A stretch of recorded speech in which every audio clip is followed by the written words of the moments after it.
Hello student, myself Shweta Parmar from St. Thomas School, Surat, Standard 12, Subject Hindi, Second Language, प्रयोजनमूलक Hindi, सूचना प्रौद्योगिकी, part 2।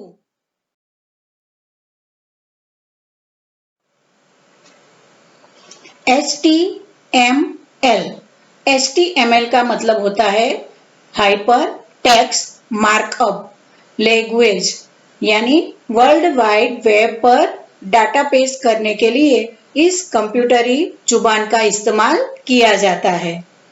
तो यहाँ पे HTML यानी कि इसका मतलब है हाइपर टेक्स्ट मार्कअप लैंग्वेज। इस कंप्यूटर जबान का उपयोग वर्ल्ड वाइड वेब पर डेटा पेश करने के लिए किया जाता है। नेक्स्ट है HTTP, यानी कि HTTP का अर्थ hypertext transfer protocol. World wide web से डॉक्यूमेंट मंगवाने या भेजने के लिए इस सिस्टम का प्रयोग होता है। इसे भी वेबसाइट के पते में 222 से पहले लिखा जाता है, यानी कि इसमें यहाँ पे HTTP का मतलब है हाइपर टेक्स्ट ट्रांसफर प्रोटोकॉल। इस सिस्टम का उपयोग वर्ल्ड वाइड वेब से डॉक्यूमेंट मंगवाने और भेजने के लिए होता है। ऑपरेटिंग सिस्टम, यह दरअसल एक ऐसा प्लेटफॉर्म होता है जो आपके कंप्यूटर पर विभिन्न सॉफ्टवेयर और प्रोग्राम चलाने में मदद करता है। यानी कि ऑपरेटिंग सिस्टम के द्वारा हम क्या कर सकते हैं, तो कि यह एक ऐसा प्लेटफॉर्म होता है जो आपके कंप्यूटर पर विभिन्न सॉफ्टवेयर और प्रोग्राम चलाने में मदद करता है। ब्राउज़र, यह ऐसा सॉफ्टवेयर है जो कि वर्ल्ड वाइड वेब तक पहुंचने में मदद करता है। नेटस्केप, नेविगेटिंग, एक्सप्लोरर इसके प्रमुख उदाहरण हैं। जब हम अपने कंप्यूटर पर ब्राउज़र के चिन्ह पर क्लिक करते हैं तो इंटरनेट से जुड़ जाता है। तो यहाँ पे हमें बताया है कि ब्राउज़र क्या काम आता है। तो यह एक सॉफ्टवेयर है, यह हमें वर्ल्ड वाइड वेब तक पहुंचाने में मदद करता है। अपने कंप्यूटर पर ब्राउज़र के चिन्ह पर क्लिक करने पर हम इंटरनेट से जुड़ जाते हैं। नेक्स्ट है सर्च इंजन। इंटरनेट सूचना का सागर है, लेकिन इस सागर में से मनमाफिक जानकारी ढूंढना कठिन काम हो सकता है। लेकिन सर्च इंजन नाम की सुविधा इस काम को आसान बना देती है। लगभग सभी वेबसाइट में सर्च इंजन की सुविधा होती है, लेकिन कुछ ऐसी खास वेबसाइट भी है जो सर्च इंजन का काम करती है, जिनमें गूगल, लाइकोस और आस्क प्रमुख है। सर्च इंजन में आपको जिस बारे में जानकारी चाहिए उससे संबंधित शब्द लिखने होते हैं और वह पलक झपकते ही वर्ल्ड वाइड वेब से सारी जानकारी खोज लाता है। तो यहाँ पे सर्च इंजन का हमें उपयोग बताया है कि इंटरनेट विशाल सागर है, तो इसमें तरह तरह की सूचना भी होती है। तो मनपसंद जानकारी ढूंढना इसमें बहुत ही कठिन काम होता है, इसलिए सर्च इंजन मनपसंद जानकारी ढूंढकर लाने का काम करता है। वैसे सभी वेबसाइट में सर्च इंजनों की व्यवस्था होती है।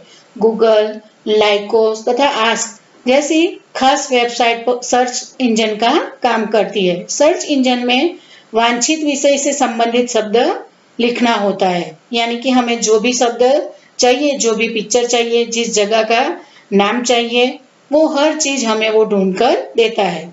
वह वर्ल्ड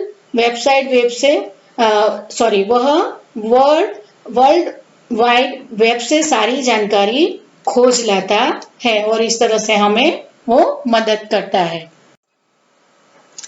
ई कॉमर्स, इसका मतलब है इलेक्ट्रॉनिक कॉमर्स, यानी कि वाणिज्य।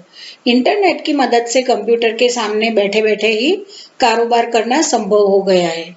इसमें अब तक सबसे बड़ी चुनौती यह थी कि पैसे का भुगतान किस तरह किया जाए, लेकिन क्रेडिट कार्ड और डिजिटल हस्ताक्षर नाम की तकनीक से इसे अब संभव कर दिया गया है।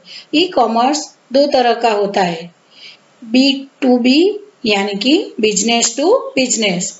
इसके अंतर्गत दो कंपनियां आपस में कारोबार करती है, और B2C का मतलब होता है बिजनेस टू कस्टमर।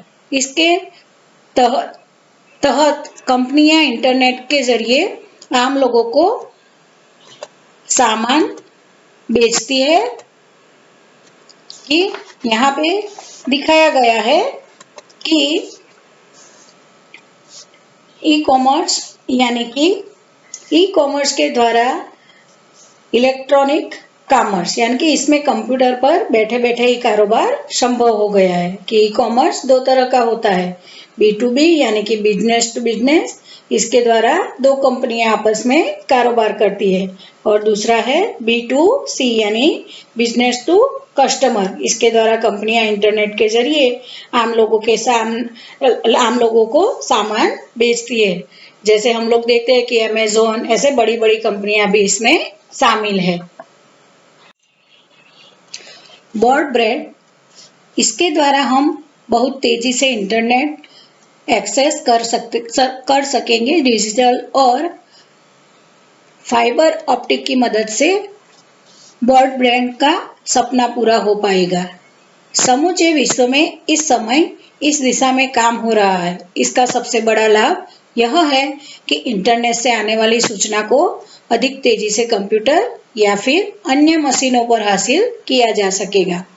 विशेष रूप से चित्रों और आवाज वाली फाइलों को अभी इंटरनेट से कंप्यूटर पर लेने में बहुत समय लग जाता है, लेकिन ब्रॉडबैंड इस काम को आसान बना देगा। तो ब्रॉडबैंड से हमें क्या फायदा होता है कि इस समय इंटरनेट से मिलने वाली सूचनाओं, चित्रों तथा आवाज वाली फाइलों को कंप्यूटर पर प्राप्त करने में बहुत समय लगता है, बल्कि ब्रॉडबैंड के द्वारा बहुत तेजी से हम इंटरनेट एक्सेस कर सकेंगे, और पूरे विश्व में इस दिशा में काम भी हो रहा है। बैंडविड्थ, यह किसी नेटवर्क कनेक्शन की क्षमता होती है। इस क्षमता से पता चलता है कि उस नेटवर्क में डाटा का प्रवाह कितनी गति से हो रहा है। जितनी अधिक बैंडविड्थ होगी, इंटरनेट आदि से डाउनलोड भी उतना ही तेजी से किया जा सकेगा। तो यहाँ पे हमें यह बताया है कि बैंडविड्थ का अर्थ है किसी नेटवर्क कनेक्शन की क्षमता। इससे यह पता चलता है कि उसे नेटवर्क में डेटा का प्रवाह कितना तेजी से होता है। वायरस, यह एक तरह घुसपैठिया कंप्यूटर प्रोग्राम होता है जो नेटवर्क या फिर कंप्यूटर पर आकर ऑपरेटिंग सिस्टम को तबाह कर देता है। यह टेलीफोन लाइन या फिर फ्लॉपी या डिस्क के जरिए घुसपैठ करता है। आजकल ईमेल के जरिए वायरस भेजे जाने लगे हैं। पिछले दिनों आई लव यू वायरस के जरिए कुछ हैकरों ने दुनिया भर के कंप्यूटर सिस्टम को तबाह कर करोड़ों का नुकसान पहुंचाया था। तो ये वायरस से हमें यह नुकसान होता है कि वायरस जो है वो कंप्यूटर का ऑपरेटिंग सिस्टम तबाह कर जाता है। कि वायरस एक तरह का घुसपैठिया कंप्यूटर प्रोग्राम होता है। यह टेलीफोन लाइन, फ्लॉपी अथवा डिस्क के माध्यम से घुसपैठ करता है, यानी कि हमारे कंप्यूटर में आता है। आजकल ईमेल के माध्यम से भी वायरस भेजे जाने लगे हैं। ISP, इसका मतलब होता है इंटरनेट सर्विस प्रोवाइडर, यानी वह कंपनी जो इंटरनेट सेवा उपलब्ध कराती है। ये कंपनियां ऑप्टिक फाइबर, टेलीफोन लाइन या फिर केबल के जरिए अपनी सेवा उपलब्ध कराती है। अभी तक टेलीफोन लाइन का तरीका अधिक प्रचलित था, लेकिन अब ऑप्टिक फाइबर और केबल के जरिए इंटरनेट सेवा उपलब्ध कराने लगे हैं। इस सेवा के लिए ISP प्रति घंटे के हिसाब से पैसे लेते हैं, लेकिन कई ISP ने फ्री सेवा भी शुरू की है। उनकी आय के स्रोत इंटरनेट सेवा के साथ आने वाले विज्ञापन होता है। तो आईपीएसपी का पूरा नाम है इंटरनेट सर्विस प्रोवाइडर। यह कंपनी इंटरनेट सेवा उपलब्ध कराती है। ये कंपनियां ऑप्टिक फाइबर, टेलीफोन लाइन अथवा केबल के माध्यम से सेवा उपलब्ध कराती है। कई आईएसपी ने फ्री सेवा भी शुरू की है। एएसपी इसका मतलब होता है एप्लीकेशन सर्विस प्रोवाइडर, यानी ये इंटरनेट और उससे जुड़े कारोबार की जरूरतों के अनुरूप सॉफ्टवेयर आदि तैयार करते हैं। ई कॉमर्स को दुनिया में उनकी जरूरत रोज बढ़ती जा रही है। तो एएसपी द्वारा, उसका नाम है एएसपी का पूरा नाम एप्लीकेशन सर्विस प्रोवाइडर।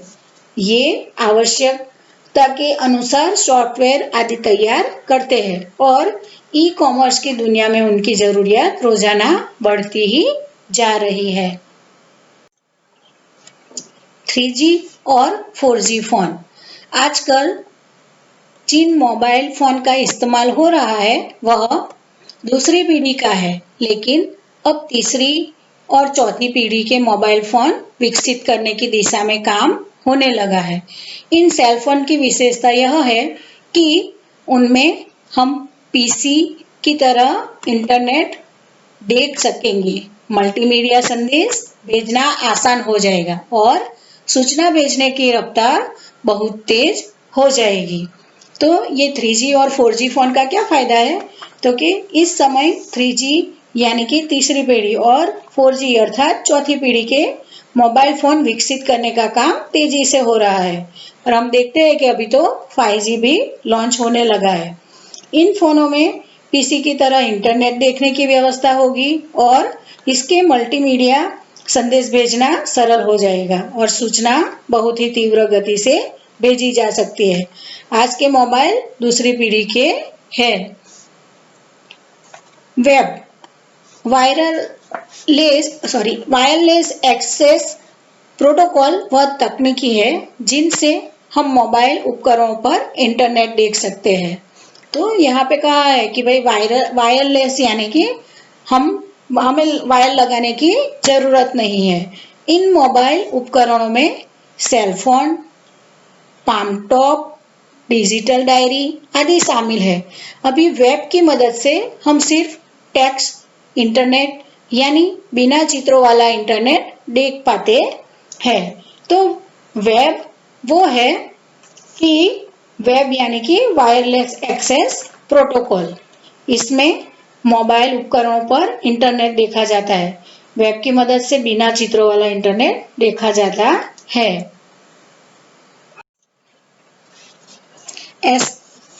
SMS और EMS जिस तरह इंटरनेट पर ईमेल के जरिए संदेश भेजते हैं, उसी तरह मोबाइल फोन से छोटे छोटे लिखित संदेश भी किसी भी दूसरी मोबाइल फोन पर भेजे जा सकते हैं। इन संदेशों को SMS यानी शॉर्ट मैसेज सर्विस कहते हैं।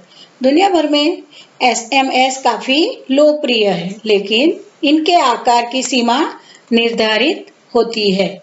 इसके अधिक करने के लिए एक्सेस टेक्स्ट मैसेज सर्विस यानी EMS विकसित करने पर काम हो रहा है, जिससे लंबे संदेश यानी कि जिनमें चित्र और संगीत वाली फाइल शामिल होगी, जो भेजे भी जा सकते हैं। तो SMS और EMS का अर्थ है शॉर्ट मैसेज सर्विस और EMS का अर्थ है एक्सेस डेट मैसेज सर्विस। एक मोबाइल से दूसरे मोबाइल पर भेजे जाने वाले छोटे छोटे लिखित संदेश को SMS कहते हैं। उनकी सीमा बढ़ाने के लिए EMS पर काम हो रहा है। इससे लंबे संदेश, चित्र, संगीत की फाइल भी भेजी जा सकती है। Internet telephony. इंटरनेट की दुनिया की अगली क्रांति इंटरनेट टेलीफोनी होगी। इसके जरिए इंटरनेट का इस्तेमाल टेलीफोन की तरह किया जा सकेगा। इससे टेलीफोन कॉल पर आने वाला भारी खर्च भी बच जाएगा। कुछ पश्चिमी देशों में तो इनका प्रचलन लोकप्रिय भी हो गया है। इसमें वॉइस ऑन इंटरनेट तकनीक का इस्तेमाल किया जाता है। कई देशों में परंपरागत टेलीफोन कंपनियों ने इसके खतरे को भांपते हुए इसे रोकने की कोशिश भी की, लेकिन वे सफल नहीं रहे। तो यहाँ पे इंटरनेट टेलीफोनी यानी कि इंटरनेट की दुनिया की अगली क्रांति इंटरनेट टेलीफोन होगी। इसके माध्यम से इंटरनेट का उपयोग टेलीफोन की तरह किया जा सकता है। इसमें वॉइस ऑन इंटरनेट तकनीक का इस्तेमाल किया जाता है। सर्वर यह किसी नेटवर्क का ऐसा कंप्यूटर होता है जो कि सारे नेटवर्क के लिए किसी एक खास काम की जिम्मेदारी संभालता है। उदाहरण के लिए अगर किसी नेटवर्क में प्रिंट सर्वर है तो वह नेटवर्क के सभी कंप्यूटर के प्रिंट निकालने संबंधी काम की देखरेख करेगा। यानी कि सर्वर किसी नेटवर्क का ऐसा कंप्यूटर होता है जो सारे नेटवर्क के लिए किसी विशेष काम की जिम्मेदारी संभालता है। जैसे प्रिंट सर्वर नेटवर्क के सभी कंप्यूटर के प्रिंट निकालने के संबंधी काम की देखरेख करेगा। फैक्स, इसे फैक्सिमाइल भी कहते हैं। यह रेडियो तरंगों या फिर टेलीफोन लाइनों से लिखित जानकारी को एक जगह से दूसरी जगह भेजना और उसे उसी स्वरूप में हासिल करना संभव बनाता है।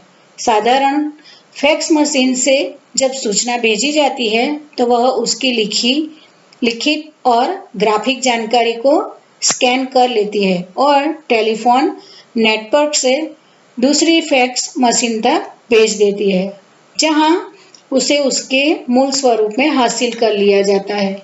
इंटरनेट और सूचना क्रांति के आने के बाद इंटरनेट से भी फैक्स भेजना संभव हो गया है।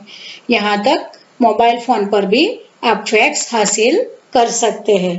तो फैक्स का यहाँ पर क्या उपयोग है कि इसे फैक्सीमाइल भी कहते हैं। इससे रेडियो तरंगों या टेलीफोन लाइनों के द्वारा लिखित जानकारी को एक जगह से दूसरी जगह उसी रूप में भेजा या प्राप्त किया जा सकता है। साधारण फैक्स मशीन से सूचना भेजी जाती है तो यह उसे स्कैन कर लेती है और टेलीफोन नेटवर्क से दूसरी फैक्स मशीन तक भेज देती है। अब इंटरनेट से भी फैक्स भेजा जा सकता है। मॉडेम, डिजिटल डाटा भेजने के लिए मॉडेम का इस्तेमाल किया जाता है। जब हम किसी कंप्यूटर को टेलीफोन लाइन के जरिए इंटरनेट से जोड़ते हैं तो वहां भी यह काम मॉडेम ही करता है। यह डिजिटल डाटा को एनालॉग सिग्नल में बदलकर तरंगों के रूप में भेजता है। तो मॉडेम जो है वो क्या काम करता है? जैसे डिजिटल डेटा भेजने के लिए मॉडेम का उपयोग किया जाता है। टेलीफोन लाइन से कंप्यूटर को इंटरनेट से जोड़ने का काम भी मॉडेम से लिया जाता है। मॉडेम डिजिटल डेटा को एनालॉग सिग्नल में बदलकर तरंग के रूप में उसे भेजता है। तो स्टूडेंट, यहाँ पे हमने कंप्यूटर के अलग अलग पार्ट को देखा। Internet, www, email, HTML, HTTP, operating system, browser, search engine, e-commerce, bandwidth, virus, ISP, SSP, 3G और 4G फोन, वेब, SMS और EMS, internet telephony, server, fax और मॉडेम। तो हम इन हर चीज का हम लोग उपयोग करते हैं, पर हमें उसका जो नाम है वो हमें पता नहीं था। पर इस चैप्टर से हमने प्रौद्योगिक जो सूचना है हमारी, उस सूचना के द्वारा हमने उसके अलग अलग नाम भी जान लिए। हम लोग हर चीज का यूज करते हैं, इंटरनेट से लेके कंप्यूटर तक सब चीज का, पर हमें उसका जो सही नाम है वो पता नहीं था, पर इसके द्वारा हमने उसके नाम भी जान लिए। यहाँ से आपका गृह कार्य है स्वाध्याय, उसमें है फर्स्ट, प्रश्न के 1-2 वाक्य में उत्तर लिखिए और प्रश्न के उत्तर 5-5 वाक्य में लिखिए।